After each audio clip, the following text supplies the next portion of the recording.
कस्बे के घर के सामने लोगों का एक समूह सोनू के चारों ओर इकट्ठा होता है। मौन सांत्वना प्रदान करता है। एक आदमी बोलता है, उसके शब्द हवा में गूंजते हैं। बेटा, तुम अब अकेले हो, तुम्हें अपनी जिंदगी खुद जीनी होगी। एक महिला उसे कोमल वादे के साथ दिलासा देती है, अगर आपको कभी हमारी जरूरत पड़े तो हम आपके लिए यहां हैं। सोनू ध्यान से एक प्लेट में रोटियां और सब्जियां रखता है। वह अपने हाथ धोने के लिए मुड़ता है, आने वाले रहस्य से अनजान। वापस आने पर सोनू हैरान होकर रोटी गायब पाता है। केवल सब्जियां ही बची हैं। सोनू रोटी बनाने के लिए आटे से जूझ रहा है। उसके चेहरे पर निराशा झलक रही है। वह चुपचाप खाता है। उसकी आंखों में दुख और अकेलेपन का गहरा कुआं झलकता है। उसे अपने माता पिता की यादें आती हैं, जिससे अकेलेपन की गहरी भावना बढ़ जाती है, जो उसे घेर लेती है। अगले दिन सोनू अपने लिए फिर से खाना बनाता है। Today, I'm going to make my favorite dish, aloo gobi with fresh rotis. लेकिन जब हाथ धोकर वापस आता है तो खाना गायब पाता है। अब वो बहुत चिंतित और निराश है। अगले दिन वह खाना रखकर छुप जाता है और थोड़ी देर में देखता है कि एक चूहा उसकी थाली से रोटियां उठाकर ले भागा। अब सोनू सब समझ गया।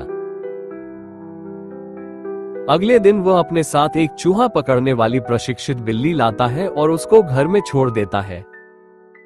वो बिल्ली चूहा पकड़ लेती है। सोनू ने चूहे से पूछताछ शुरू की, तुम मेरी रोटियां क्यों चुराते हो? सोनू ने जिज्ञासा भरे स्वर में पूछा। क्योंकि मुझे भूख लगती है, चूहे ने स्पष्टीकरण देते हुए जवाब दिया। लेकिन सारी रोटियां क्यों चुराते हो? तुम एक रोटी से अपना पेट भर सकते हो। सोनू ने जिज्ञासा जताई। मेरे साथ मेरा दोस्त भी रहता है, मुझे उसके खाने का भी इंतजाम करना पड़ता है, इसीलिए सारी रोटियां चुरानी पड़ती है। चूहे ने कमीन आवाज में बताया। तुम्हारा दोस्त? सोनू आश्चर्यचकित होकर बोला। हाँ, चूहे ने साधारण अंदाज में कहा। क्या वो बच्चा है? सोनू ने सवाल किया। नहीं, चूहे ने सरलता से उत्तर दिया। क्या वो बीमार है? सोनू ने फिर पूछा। नहीं, चूहे ने दोहराया। क्या वह दिव्यांग यानी चलने फिरने या काम करने में असमर्थ है? सोनू ने सावधानी पूर्वक पूछा। नहीं नहीं, मेरा मित्र हट्टा कट्टा नौजवान है, चूहे ने स्पष्टीकरण दिया। तो फिर वो अपने लिए खाना क्यों नहीं जुटाता? सोनू ने जिज्ञासा से पूछा। क्योंकि वो मेरे साथ है तो मुझे उसके खाने की व्यवस्था करनी पड़ेगी, चूहा ने सफाई देते हुए कहा। तुम्हारा दोस्त कब से तुम्हारे साथ है? सोनू ने फिर जिज्ञासा से पूछा।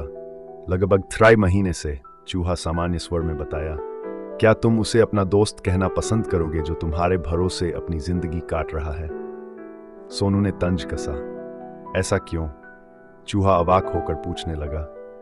क्योंकि वो तुम्हें दोस्ती के नाम पर इस्तेमाल कर रहा है और मुझसे जिंदगी गुजार रहा है, सोनू ने समझाते हुए कहा। क्या मतलब?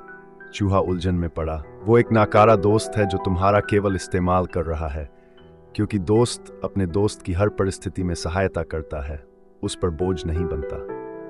एक सच्चा दोस्त तुम्हारे हर हालात में खड़ा रहता है, तुम्हारा इस्तेमाल नहीं करता। यदि तुम एक अच्छे चूहे हो तो तुम मेरे साथ रह सकते हो, लेकिन तुम्हारे नाकारा और मतलबी दोस्त के लिए मेरे दिल और घर में कोई जगह नहीं है। सोनू ने कहा। सही कहा तुमने। उसने कभी भी मेरे साथ खाना जुटाने में मदद करने की बात नहीं कही। मैं समझ गया कि नाकारा लोगों के साथ रहकर आपके जीवन में बोझ और परेशानियों के अलावा और कुछ नहीं मिलने वाला। तुमने मेरी आंखें खोल दी।